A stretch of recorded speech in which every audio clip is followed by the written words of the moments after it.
میرا میں کوشچن میرے دو سوال ہیں آپ سے سر. یہ پوچھنا چاہتا ہوں میرا سوال یہ ہے کہ جی آپ کے سوال اور ہمارے جواب تو پوچھیں. السلام علیکم طلعت صاحب. سر میں نے ایک بات پوچھنی تھی کہ یہ جو اپنا حکمران ہے یہ عمران خان اور یہ جو باقی جنہوں نے اسد عمر کے میری ویڈیو سنبھال کے رکھنا اور عمران خان جو کنٹینر پہ بیٹھ کے جو تقریریں کرتا رہا اور جو ویسی کامنلی تقریریں کرتا رہا، تو ابھی جو ہر چیز اس کا الٹ ہو رہا ہے، کیا یہ دیکھتا ہے، کیا اس کو بتایا جاتا ہے کہ تو نے پہلے کیا کہا تھا؟ یا کیونکہ وہ جب بھی آتا ہے ایک نئی بات کرتا ہے اور وہ اس میں کچھ ندامت فیل نہیں ہوتی کہ اس کو کچھ اس نے جو کہا ہے اس کو کچھ ندامت فیل ہو رہی ہے، یا اپنے پرانے بیان ہی لے کے کہہ دے کہ ہم نے کوشش کر رہے ہیں، جو میں نے بیان دیا تھا تب دیا تھا، ہم کوشش کر رہے ہیں اس کو اچھا کرنے کے لیے. تو کچھ تجزیہ کریں سر اس کے اوپر، کیونکہ مجھے نہیں لگتا کہ ان کو کچھ ندامت ہو رہی ہے، کیونکہ ہر چیز تو کھلی کتاب کی طرح ہے. میں اور آپ جھوٹ بول سکتے ہیں، لیکن جو ایک ریٹن ہے یا جو ایک ویڈیو بنی ہوئی ہے جو اس کے کلمات ہیں اس کو تو آپ جھوٹا نہیں کہہ سکتے نا. تو پلیز ذرا اس پہ تجزیہ کریں. میرا نہیں خیال جی کہ نظام کے اندر اور نظام کے چلانے والوں کے اندر کوئی آپ کو خاص قسم کی ندامت نظر آتی ہے. یہ یقین حیرانی کی بات ہے کہ عموماً جب قیادتیں اپنے وعدے پورے نہیں کر سکتے اور شرمندہ ہوتے ہیں حقائق کے سامنے، تو وہ کچھ زیادہ بہتر منطق ترتیب دیتے ہیں. مثلا ایک جو ہے معافی تلافی کی منطق ہے کہ جی بندہ بشر غلطی ہوگی، میں نے چیزوں کو مس ریڈ کیا تھا، میں معذرت خواہ ہوں، میں نے اپنا گول جو ہے ری ایڈجسٹ کر لیا. دوسری منطق جو ہے وہ اپنی غلطیاں مانتے ہوئے بہتری کی امید دلوانی اور اس بہتری کو پھر ڈیلیور بھی کرنا کہ ٹھیک ہے میں نے 10 باتیں کی تھی، 10 نہیں ہوئیں، 4 ہم نے کی ہیں جن میں سے 2 بہترین ہیں، اس کے اوپر تو آپ اتفاق کریں گے تو میں باقی 6 بھی کر دوں گا. یہ دوسری منطق ہے. تیسرا طریقہ جو ہے وہ بالکل ہی خراب طریقہ ہے جو موجودہ حکمرانوں نے اپنایا ہوا ہے. نمبر 1 مانے ہی نہیں، معیشت ڈوب رہی ہے، کہیں جی کہ نہیں معیشت اوپر جا رہی ہے. یعنی ایک تو مانے نہیں اور دوسرا اس کا بالکل الٹ بات کریں. لوگوں کی جان پہ بنی ہے، کہیں جی کہ آپ کی زندگیاں بہترین گزر رہی ہیں، اور لوگوں کے پاس کھانے کو نہیں ہے تو آپ کہیں جی کہ نہیں دیکھیں ہم نے آپ کے لیے کتنا بندوبست کیا ہے، فلاحی ریاست بنا دی ہے. بدترین قسم کی اکڑبڑا پروری ہو اور گھمسان کا رن پڑا ہوا ہو ریاست کے وسائل کے استحصال میں، ہم کہیں جی ریاست مدینہ ہم نے بنا دی. تو نہ صرف مانے نہیں بلکہ اس کے بالکل مخالف چلے جائیں. اور جو سب سے بڑی حیرانی کی بات ہے کہ وہ تمام بیانات اور تمام حقائق جو آپ نے کہے اور حقائق جو اس کے بالکل خلاف ہیں روز روشن کی طرح آیا ہے. روزانہ جو ہے وہ آپ کے سامنے نظر آتے ہیں حقائق. ایک طرف کوئی آپ کی سٹیٹمنٹ چلا رہا ہوتا ہے، دوسری طرف موجودہ حالات چلا رہا ہوتا ہے، اس کی تصویر دکھا رہا ہوتا ہے. تو روز روشن کی طرح آیا ہونے کے باوجود یہی کہتے ہیں کہ ہم بالکل ٹھیک کام کر رہے تھے. مجھے اس کے اوپر زیادہ حیرت ہوتی ہے. اور یہ آج کل تو کسی کو کچھ بتانے کی ضرورت ہی نہیں ہے، تو خود پتہ ہے لوگوں کو، اپنے حلقوں کے اندر لوگوں کو پتہ ہے. آپ اسمبلی میں تقاریر دیکھ لیں اپنے ان کے نمائندگان کی، تو وہ آپ کو پتہ چل جائے گا کہ آپ سے زیادہ غصے کے اندر ہیں، کیونکہ روزانہ لوگ ان کا دروازہ کھٹکھٹا کے ان کی ایسی کی تیسی کرتے ہیں. جی ووٹ لا کے نس کے مڑا کدھر گئے ہیں آپ، ووٹ دے گئے تھے تو کیا بی آئی ٹی اب تک کیوں نہیں بنا ہے؟ دروازے ان کے توڑتے ہیں، وہ شرمندگی سے لوگوں کو اپنے ڈیروں پہ نہیں بلا سکتے ہیں. تو ان کو پتہ ہے اور وہ جا کے کنوے کرتے ہیں. لیکن اگر آپ نے ایک خیال کی جنت اپنے لیے بنائی ہوئی ہو اور خود آپ جنت میں رہ رہے ہوں، کیونکہ ظاہر کام شام کرنا کوئی نہیں ہے، پیسہ مال وافر میں، تو اور ریاست کے وسائل بھی سارے جی کرتے پھر رہے ہیں ہر طرف، تو پھر آپ کو کیا ضرورت ہے کہ آپ لوگوں کی باتیں سنیں؟ تو لوگوں کی باتیں بھی نہیں سنتے ہیں. تو ادراک رکھنا، احساس ہونا، ندامت، شرمندگی، معافی اور آنے والے حالات پر قابو پانے کا مصمم ارادہ اور سنجیدہ ارادہ، یہ درجات ہیں قیادت کے. ان میں سے کسی درجے کے اوپر بھی یہ قیادتیں پوری نہیں اترتی. السلام علیکم، خالد بات کر رہا ہوں کراچی سے. ہماری جو اسٹیبلشمنٹ ہے وہ عمران خان صاحب کو اس لیے لے کے آئے تھے کہ اس سے پرانی والی گورنمنٹ جو تھی وہ صحیح نہیں چل رہی تھی، اور ان کا خیال یہ تھا کہ جو اکانومی یا ملک کے حالات جیسے 5.8 جی ڈی پی تھا تو اس سے 6-7 اور اوپر کی طرف چلا جائے، لیکن ایسا نہیں ہوا، وہ مائنس میں چلا گیا. تو تو اتنے مایا ناز لوگ جو کہ اتنے زبردست دماغ والے پلاننگ والے لوگ ہیں، ان کو سمجھ کیوں نہیں آیا؟ انہوں نے اس کا کوئی سولوشن کیوں نہیں نکالا کہ اب تو ان کا اپنا ڈپارٹمنٹ جو ہے وہ تنہاؤں کے سلسلے میں خدا نخواستہ جنگ کی صورت میں اس قابل ہی نہیں ہوگا کہ پاکستانی گورنمنٹ ان کی فائنینشلی وہ مدد کر سکے جو ان کو چاہیے تھی؟ اتنا کیوں انہوں نے ٹائم لے لیا؟ اس سلسلے میں آپ کی کیا رائے ہے؟ طلعت صاحب السلام علیکم، ندیم بات کر رہا ہوں سعودی عربیہ سے۔ یہ بہتر ہے کہ نواز شریف کو ہٹا دیا جائے اور کوئی ایسا بندہ لایا جائے، تو اس کا پرپس صرف ایکسٹینشن تو نہیں ہو سکتا، آپ کے خیال میں کیا ہو سکتا ہے؟ ملک محمود بات کروں۔ آپ نے لاکھ تجزیے کیے، لیکن یہ آپ نے نہیں کہا کہ اس وقت جو ہے حکومت کس کی ہے۔ لوگ کہتے ہیں کہ جی مارشل لا لگنے والا ہے، یہ ہونے والا ہے، تو کیا ابھی ایسی سچویشن نہیں ہے؟ ابھی مارشل لا نہیں ہے اس میں، اور مارشل لا میں فرق کیا ہے؟ آپ ہر چیز کو دیکھ لیں، آپ ماضی سے موازنہ کر لیں اور میڈیا کو دیکھ لیں، آزادی صحافت کو دیکھ لیں، جتنی بھی چیزیں ہیں اس طرح کی سارے ایونٹس کو دیکھ لیں، تو آپ کو اندازہ نہیں ہے کہ ابھی کس کی حکومت ہے۔ ہاں الگ بات ہے کہ وہ براہ راست اس کرسی پہ براجمان نہیں ہے، تو اس پر آپ نے کوئی تجزیہ جو ہے اس نوعیت کا نہیں کیا۔ السلام علیکم۔ دیکھیے، میرا نہیں خیال کہ اتنا بڑا لمبا پیڈا کرنے کی ضرورت ہے ایکسٹینشن کے لیے۔ جنرل کیانی کو ایکسٹینشن مل گئی بغیر اس قسم کے معاملات طے کرنے کے، اور جنرل باجوہ نے تو بارہا ان کے نمائندگان نے، جنرل باجوہ نے براہ راست بتایا بھی ہے جی کہ عمران خان تو خود ایکسٹینشن دینے کو تیار تھے، اور ان کو ایکسٹینشن چاہیے تھی یا نہیں چاہیے تھی ایک علیحدہ بحث ہے، لیکن ان کے بیان کے مطابق اتنا کچھ کرنے کی ضرورت نہیں ہے۔ ایک فیکٹر ہو سکتا ہے، لیکن یہ سب کچھ کرنے کی ضرورت نہیں تھی۔ کیوں یہ کیا گیا، اس کا تعلق جو ہے وہ دوسرے سوال سے بنتا ہے، اور جواب میں آپ کو بتا سکتا ہوں۔ مفروضہ وہی تھا جو جس کی طرف آپ نے اشارہ کیا کہ جی، اور ایک سادہ سطحی قسم کا تجزیہ کیا گیا تھا، جلدی میں یہ تجزیہ کیا گیا تھا، حقائق کے خلاف یہ تجزیہ کیا گیا تھا، معاشی منطق کے خلاف یہ تجزیہ کیا گیا تھا، بوز میں یہ تجزیہ کیا گیا تھا، مفروضے بنائے گئے تھے، اکانومی بہتر ہو جائے گی، لوگ باہر سے انویسٹمنٹس لے کے آئیں گے، اندرونی طور پر بہت افیکٹو طریقے سے ہم نظام چلا پائیں گے، عمران خان سیاسی وزن اٹھائیں گے، ہم انتظامی وزن اٹھائیں گے، بزنس مین ساتھ ہوں گے، میڈیا مینوور ہم کریں گے۔ وہ 8-10 ایلیمنٹس ہیں، باقاعدہ پلاننگ اس کی گئی تھی۔ تمام مفروضے جو ہیں دھڑام سے گر گئے۔ کووڈ-19 تو بعد میں آیا، تو 1.5 سال تو وہ تمام مفروضے دھڑام سے گرتے ہوئے ہم دیکھتے رہے نا جی۔ تو وہ تو کووڈ-19 تو آ کے اس نے اور مزید تباہی بچائی۔ اچھا، یہ اس وائرس کے فائدے بھی پڑے ہوئے ہیں کہ کافی ساری جو ہے نا مسئلے ان سے ابھی نظر ہٹ گئی ہے، اور ہر جگہ پر اپنی کامیابی کے ڈھول جو ہے نا وائرس کے توسط بجائے جا رہے ہیں۔ اگر یہ وائرس بھی نہ ہوتا، بالکل ویسے ہی ہے کہ جس طرح بچے کا نتیجہ جو ہے وہ سارے پرچوں میں جب فیل ہو جائے تو گھر پہ آئے تو گھر پہ پتہ چلے کہ والد کی نوکری چلی گئی ہے، تو سارے گھر والے اس کے اندر بزی ہو جاتے، تو وہ شکر کر رہا ہوتا ہے کہ جی ابو کی نوکری چلی گئی ہے، کسی نے میرے رزلٹ کا نہیں پوچھا۔ تو میرے خیال میں ڈیپ ڈاؤن کو یہی سوچ رہا ہوگا کہ یہ اچھا ہے، یہ کووڈ-19 آ گیا تو ملک میں مصیبت پڑ گئی ہے، ورنہ تو ہر کسی نے یہ گنوا کے ہمیں اور پھاوا کر دینا تھا، پریشان کر دینا تھا۔ تو مفروضے جو ہیں وہ تمام کے تمام غلط ثابت ہوئے، اور وہ مفروضے کیوں غلط ثابت ہوئے؟ کیونکہ ڈیٹا سارا غلط تھا۔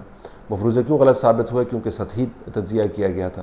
مفروضے کیوں غلط ثابت ہوئے؟ کیونکہ بغض پر اور حسد پر اور بناوٹ پر اور تصنع پر مبنی تھے وہ تجزیے، کہ جی $200 بلین وہاں پہ پڑے ہوئے ہیں، $10 بلین ہم وہاں سے روک لیں گے، $20 بلین ہمیں چائنا سے آ جائے گا، سعودی عرب مدد کر دے گا، ہم UAE اب افغانستان کے اندر جو ہے امریکہ کو فیس سیونگ دیں گے، وہ ٹھیک ہو جائے گا، انڈیا کے ساتھ تعلقات ہم قطار پر راہداری کی طرح اور مشرف کے دور کی طرح بہتر بنا لیں گے، تو ایک خطے کا زبردست نمونہ بن جائے گا۔ یہ تمام مفروضے تھے، دھڑام تمام کے تمام جو ہیں وہ گر گئے، اور لہٰذا اب جو ہے ان مفروضوں کو بناتے ہوئے جتنے رستے اپنے مسدود کر دیے تھے، رکاوٹیں کھڑی کر دی تھیں، اب ان کو پار کون کرے؟ یہ تو حوصلے کا کام ہوتا ہے نا، یہ ماننا کہ جی ہم نے اتنی بھیانک غلطی جس کی ملک کو اتنی بڑی قیمت ادا کرنی پڑی، یہ کچھ چھوٹا کام تو نہیں ہے یہ ماننا۔ تو میرے خیال میں یہ ایشو ہوا۔ جہاں تک یہ کہ مارشل لا ہے، ظاہر ہے جی مارشل لا نہیں ہے، مارشل لائی کیفیت آپ کہہ سکتے ہیں اگر آپ سمجھیں کہ میڈیا کے قدغن، بالکل ہے. اسٹرکچرل ٹیک اوور میں آپ کو بتا رہا ہوں. مجھے بندوں کے نام پتہ ہے جو ابھی بھی ٹکر بھیجتے ہیں اور بتاتے ہیں، تمام پرائیویٹ چینلز کی بات کر رہا ہوں، کہ کس کی تصویر چلنی ہے، کتنی دیر چلنی ہے، کون سی خبر جو ہے وہ چلنی ہے اور کب تک اس کو چلانا ہے. مجھے یہ بھی پتہ ہے کہ مالکان کو کس مالک کو کیا ہدایت دی جاتی ہے، کس خبر کو آگے، کس خبر کو پیچھے، کس خبر کو اوپر، کس خبر کو نیچے. تو مکمل طور پر ٹیک اوور ہے، اسٹرکچرل ٹیک اوور ہے، یعنی ڈھانچے کے اوپر قبضہ کیا ہوا کہ ایک آدھ اینکر صحافی مالک کی بات نہیں میں کر رہا. سیاسی طور پر احتساب کے اوپر آپ عدالتوں کے اپنے ہی بیانات دیکھ لیں تو آپ کو پتہ چلے گا کہ کیا بدنما دھبا ہے احتساب کے اوپر. یہ پروسیکیوشن نہیں ہے، یہ پرسیکیوشن ہے، اور سب اس کو مانتے ہیں. اپوزیشن کا تیا پانچا کر دیا ہے، سب کو پتہ ہے کس طریقے سے کیا گیا ہے. جو فیصلہ سازی ہے وہ آپ کے سامنے حکومت نے آؤٹ سورس کر دی ہے، ساری فیصلہ سازی، اس کے اوپر خوش ہوتی ہے حکومت. تو اگر آپ اس انداز سے دیکھیں تو مارشل لائی کیفیت ہے، بالکل ہے، لیکن مارشل لا نہیں ہے. ظاہراً عدالتیں بھی کام کر رہی ہیں، ظاہراً جو ہے وہ نظام بھی کام کر رہا ہے، اور ظاہراً بات چیت بھی ہو رہی ہے، تنقید کی بھی محدود سی گنجائش رکھی ہوئی ہے. تو مارشل لائی کیفیت ہے، مارشل لا نہیں ہے. کیا یہ مارشل لا سے بہتر ہے؟ یہ مارشل لا سے بدتر ہے. اس کی میں آپ کو وجہ بتاؤں، کیونکہ یہ دھوکے پر مبنی ہے، نظام دھوکے پر مبنی ہے. کیونکہ آپ کو پتہ ہونا چاہیے کہ آپ کس چیز سے ڈیل کر رہے ہیں. اگر ہو سرخ اور بتایا آپ کو سبز جا رہا ہو کالا اور آپ کو بتایا سفید جا رہا ہو، تو اس سے کہیں زیادہ بدتر کیفیت ہے کہ جب کالے کو کالا کہہ آپ سکتے ہوں، آپ کو پتہ ہے کالا ہے، اور سرخ کو سرخ بتا سکتے ہوں کیونکہ آپ کو پتہ ہے سرخ ہے. تو یہ تصنع اور بناوٹ جو ہے یہ اور بھی ڈینجرس چیز ہے، کیونکہ پاور ایکسرسائز ہو رہی ہے، اکاؤنٹیبلٹی ہے کوئی نہیں. تو مارشل لائی کیفیت ہے اور مارشل لا سے بدتر ہے. السلام علیکم طلعت صاحب. پچھلے دنوں پروفیسر ہود بھائی نے ایک آن لائن میسیج بھیجا جس میں انہوں نے بتایا کہ وہ فورمن کرسچن کالج کیوں چھوڑ کے جا رہی ہیں. ان کے ویوز ہمیشہ جو ہیں وہ بہت کلیئر رہے ہیں سارے معاملوں میں، چاہے وہ ہماری پولیٹکس ہو یا کوالٹی آف ایجوکیشن ہو. ان جیسے لوگوں کو ہم عزت نہیں دیں گے، ان کی جو ایکسپیرینس کو ہم یوز نہیں کریں گے، بلکہ ان کو فورس آؤٹ کریں گے اپنے انسٹیٹیوٹس کے ساتھ جب وہ کوالٹی آف ایجوکیشن کو امپروو کرنے کی بات کرتے ہیں. آپ خود بھی ایکیڈیمکس میں ہیں، آپ بھی کائنڈلی بتائیں کہ کیا ہوگا آگے. شکریہ. طلعت حسین صاحب، میں ناصر مصطفیٰ بات کر رہا ہوں راولپنڈی سے. سر گزارش یہ ہے کہ صحافت کے اندر یا کسی بھی شعبے کے اندر جو ہے وہ سچائی یا دیانتداری جو ہے وہ بہت اہم ہے، یعنی یہ سب بھی جانتے ہیں. لیکن صحافیوں سے یہ جو اینکر پرسنز ہیں یا جو تجزیہ نگار بیٹھے ہوتے ہیں، ہم ان سے یہی توقع کرتے ہیں کہ یہ بڑے پڑھے لکھے تجربہ کار لوگ ہیں اور یہ ہم تک صحیح بات پہنچائیں گے. اب ایک بڑے سینئر صحافی تجزیہ نگار ہیں، اب انہوں نے پچھلے ایک پروگرام میں پرویز ہود بھائی صاحب کے اوپر سنگین الزامات لگائے ہیں کہ وہ جی امریکن ایجنٹ ہیں، وہ وہاں سے جو ہے تنخواہ لیتے ہیں اور اس قسم کی انہوں نے باتیں کی ہیں. حالانکہ وہ ایک یعنی معتبر ایک یعنی استاد ہیں اور ان کے اپنے جو ویوز ہیں وہ بڑے یعنی اچھے انداز میں اپنی بات کہتے ہیں، کسی کو چاہے اتفاق ہو چاہے کوئی اختلاف ہو. اب یہ دیکھیے اس قسم کے سنگین الزامات لگانا ٹی وی کے اوپر بیٹھ کے، کوئی ثبوت نہیں ہے اس کا. یہ صحافت ہے، ان لوگوں کو کوئی پوچھنے والا نہیں ہے. اسی طرح ایک اور وہ ڈاکٹر صاحب تھے، کیسی باتیں، اور پھر پروگرامز بھی کر رہے ہیں ٹی وی پہ بیٹھے ہوئے، ان کے اوپر کوئی پابندی نہیں لگتی ہے. جو لوگ جو ہے وہ ذرا اتھینٹک بات کرتے ہیں، اپنا کام صحیح کرتے ہیں، ان پر پابندیاں ہیں. طلعت صاحب جانب بات کر رہا ہوں. میرا سوال یہ ہے کہ ابھی کچھ دن پہلے کچھ ٹیچرز کو تعلیمی اداروں سے فارغ کر دیا گیا تھا، اور یہ وہی ٹیچرز ہیں جو روشن خیال، آزاد خیال اور سیکولر ٹیچرز ہیں. تو میرا سوال یہ ہے کہ ایسے ٹیچرز کو اگر تعلیمی اداروں سے فارغ کر دیا جائے گا تو ہماری آنے والی نسلیں وہ کیا سیکھیں گی، وہ کیا پڑھیں گی، یا ان اساتذہ کا قصور کیا ہے جو انہیں فارغ کر دیا ہے؟ دیکھیں ڈاکٹر پرویز ہود بھائی میرے نیبر رہ چکے ہیں، میرے استاد نہیں ہیں، لیکن چونکہ بہت معتبر نام ہے اساتذہ کی، یونیورسٹی کے اساتذہ کی کیٹیگری میں، تو ظاہر ہم ان کو اپنے استاد بھی مانتے ہیں. ان سے چیزیں جو کبھی سمجھ نہیں آتی ان سے پوچھتے بھی ہیں.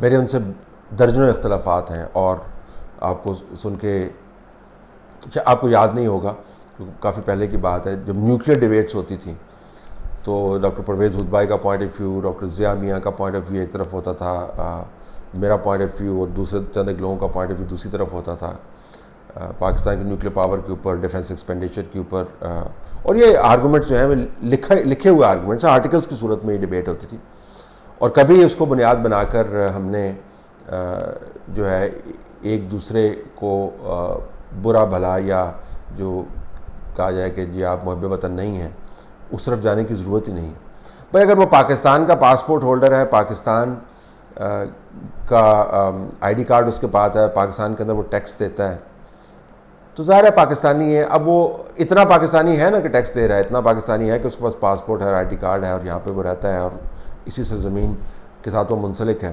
اب وہ اس کے ویوز اگر آپ کو پسند نہیں ہیں تو پھر کیا کیا جائے؟ آپ بندہ آرگو ہی کر سکتا ہے نا ان کے ویوز کے بارے میں، لیکن چونکہ اسلام کے نام کے اوپر اور پاکستان کی سے ناطے کے نام کے اوپر جو بدترین قسم کی تنقید اور بد زبانی کا ہم نے کلچر اپنا لیا، اس کے اندر اب یہ وافر مقدار میں یہ گنجائش موجود ہے کہ آپ جس کو مرضی چاہیں جو مرضی کہہ دیں۔ یہاں پہ تو کوئی سیاستدان ایسا نہیں بچا جس کو آپ نے اینٹی پاکستان نہ کہا ہو، یہاں پہ تو کوئی جماعت ایسی نہیں بچی جس کے اوپر یہ الزام نہ لگا ہو۔ ابھی آپ پی ٹی آئی کی بات کر رہے ہیں، ذرا ماضی چھان کے دیکھ لیں اور آنے والے حالات اپنے ذہن میں رکھیے گا، یہ نوٹ کر لیجئے گا کہ وہ وقت دور نہیں ہے کہ جب ان کی قیادت کے اوپر بھی یہی باتیں ہوں، اور بہت سارے جن کے ساتھ بیٹھے ہیں ان کے اوپر تو الزامات لگ بھی چکے ہیں۔ جب اینکرز کی طرف سے باتیں کی جاتی ہیں تو نہیں کرنی چاہیے۔ دیکھیں، آپ کی رائے جو ہے وہ حقائق پر مبنی ہونی چاہیے۔ آپ یہ نہیں کہہ سکتے کہ بھئی میری رائے اور میں جو مرضی کروں، دن نہ کہوں رات کہہ لوں، رات کو رات نہ کہوں دن کہہ دوں، اور جس کی مرضی چاہے پگڑی اچھال دوں۔ تو نمبر ایک آپ کے ذہن میں ہونا چاہیے پھر آپ کے بارے میں بھی لوگ ایسی ہی باتیں کریں گے، اور اگر آپ کے پاس اپنی رائے کو ثابت کرنے کے لیے ثبوت موجود نہیں ہے تو پھر آپ کی رائے بے وقت ہو جائے گی۔ تو کیا آپ بے وقت رائے کے ساتھ زندگی گزارنا چاہتے ہیں؟ کیا آپ بے وقت رائے کے پیغمبر بننا چاہتے ہیں، یا آپ اس کی تشہیر کرنا چاہتے ہیں؟ تو یہ انفرادی فعل ہے، میں اس سے اتفاق نہیں کرتا۔ کچھ حقائق پر مبنی ہو، کچھ منطق پر مبنی ہو، پھر تو بات ہے۔ باقی رہی جہاں تک بات اساتذہ کرام کو فارغ کرنے کی، یہ بدترین کام کیا ہے، نہیں کرنا چاہیے۔ دوبارہ بتاتے ہوئے کہ میں ڈس ایگریمنٹ رکھ سکتا ہوں، یونیورسٹیز جو ہیں ان کالجز جو ہیں وہ انسٹیٹیوشنز آف ڈیبیٹ ہونی چاہیے۔ اور ڈیبیٹ کس طریقے سے ہوتی ہے؟ ایسے تو نہیں ہوتی کہ میں کہوں جی یوں ہے، آپ کہیں جی ہاں جی ہاں، آپ کہیں جی یوں ہے، میں کہوں جی واہ جی واہ۔ یہ ڈیبیٹ تو نہیں ہوئی نا، تو انڈورسمنٹ ہوگی۔ تو ڈیبیٹ تو یہ ہے کہ میں کہوں جی کہ یوں یہ حقائق ہیں، آپ کہیں جی نہیں میرے پاس یہ حقائق ہے، تو پھر ڈیبیٹ کو آپ آگے لے کے جائیں۔ میں کہوں جی میرا پوائنٹ آف ویو ہے، یہ ہے، اس کی یہ منطق ہے، تو آپ کہیں جی کہ میرا پوائنٹ آف ویو جو ہے وہ یہ ہے، اس کی یہ منطق ہے، تو یہ ڈیبیٹ ہوگی نا۔ تو اگر آپ نے ایک ایکو چیمبر بنانا ہے اور اس کے اندر بیٹھ کے آپ نے لوگوں کی پگڑیاں اچھالنی ہیں، تو پھر کل کو آپ کی پگڑیاں بھی اچھلیں گی، اسی انداز سے اچھلیں گی، اور اچھل رہی ہیں۔ اجتناب برتنا چاہیے۔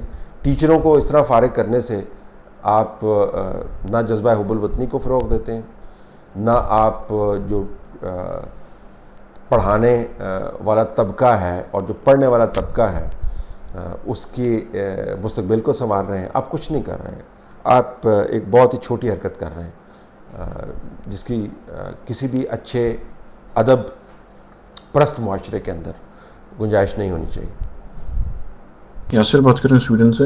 مسلسل حکومتی عہدیدار کہتے آ رہے ہیں اسمبلی میں کھڑے ہو کے کہ عمران خان صاحب سے دنیا سیکھ رہی ہے، اسمارٹ لاک ڈاؤن اور سب کچھ، لیکن چائنیز اخبار اور چائنیز ایمبیسڈر کہہ رہے ہیں کہ پاکستان چائنا سے سیکھ رہا ہے۔ اور کل افتتاح کی انہوں نے جو ہاسپٹل IHITC اور انڈیا میں کو کافی مبارکباد دی ہے پوری قوم کی طرف سے عمران خان صاحب نے، لیکن چائنا کے اخبار میں آ رہا ہے کہ یہ تو چائنا کی سپورٹ سے انہوں نے ہسپتال بنایا ودن 40 days۔ تو ان کے اخبار میں کچھ آ رہا ہے، ہماری اخبارات میں کچھ آ رہا ہے، کریڈٹ سارا یہ لے جا رہے ہیں، اور وہ اپنے اخبار میں سارا کریڈٹ وہ لے کے جا رہے ہیں۔ تو ہمیں بیوقوف بنایا جا رہا ہے یا چائنیز جھوٹ بول رہے ہیں؟ سچا کون ہے ان دونوں میں سے؟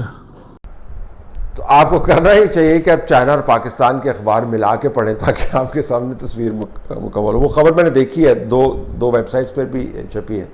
تو ظاہر ہے وہاں پہ چائنیز ایمبیسڈر تو موجود تھے نا جی، تو کسی وجہ سے موجود تھے. اگر امریکیوں نے بنایا ہوتا تو امریکی ایمبیسڈر موجود ہوتے. اگر صرف ہم نے بنایا تو چائنیز ایمبیسڈر کو تو بلانے کی ضرورت وہاں پہ نہیں تھی. اور عاصم باجوہ صاحب جو اتھارٹی کے چیئرمین ہیں سی پیک کی, تو وہ بھی وہاں پہ موجود نہ ہوتے, ان کا کوئی بنتا نہیں تھا, اگرچہ شاید وہ انفارمیشن کے کھاتے میں وہاں پہ موجود ہوتے, لیکن چائنیز ایمبیسڈر کا وہاں پہ آنا, یہ پوری خبر دینی چاہیے تھی. ظاہر چائنیز ایریڈ ہے, وہ بتا رہے ہیں, اور چائنیز تو اپنا جو کام کرتے ہیں وہ تو یورپینس کی طرح نہیں ہے کہ جی وہ اندر خانے اس کو رکھیں گے, وہ تو خوب ڈھول بجاتے ہیں. تو ڈھول بجایا انہوں نے, لیکن ہم نے اپنی طرف سے بڑی کامیابی بتائی جی کہ ہم نے ہاسپٹل بنا لیے اور وہاں پہ بریفنگز باقاعدہ دے رہے ہیں اور اس طرح اس کی اناگوریشن کر رہے ہیں. اچھا, یہ پرانا رویہ ہے. یہ سوات وارہ میں جب پل بھی بنتے ہوتے تھے نا, کوئی یو اے ای نے بنا دیا اور کوئی وہاں پہ پروجیکٹ شروع ہو گیا, کوئی ہاسپٹل شروع ہو گیا, اناگوریشن جو فیتا کاٹنا ہے نا وہ ہم نے کاٹنا ہے, اور ایسے کاٹنا ہے چھاتی پھلا کے کہ جس طرح جناب کیا ہم نے کام کر لیا ہے. تو پھر جب حقائق سامنے آتے ہیں, فنڈر کا نام سامنے آتا ہے, فیسیلیٹیٹر کا نام سامنے آتا ہے, تو پھر شرمندگی ہوتی ہے. لیکن وہ کہتے ہیں شرمندگی کی بات نہیں ہے, کیونکہ بنایا تو ہم ہی نے ہے نا جی. چائنیز نے مدد کی ہے, کتنی مدد کی ہے وہ اب چائنا کے اخبار کے اندر جو چھپا ہے اس کو آپ پڑھ لیں, آپ کو پتہ چل جائے گا. اجتناب برتنا چاہیے. پروجیکٹس جو ہم خود بناتے ہیں اور جو دوسرے ممالک فیسیلیٹیٹ کرتے ہیں ان میں فرق روا رکھنا چاہیے, اور عموماً جو دوسرے ممالک فیسیلیٹیٹ کرتے ہیں ان کی اتنی تشہیر اپنے حوالے سے نہیں کرنی چاہیے. لیکن یہ جو میں نے ابھی بین بجائی ہے یہ بھینسوں کے سامنے بجائی ہے, اس کو کوئی اثر نہیں ہوگا.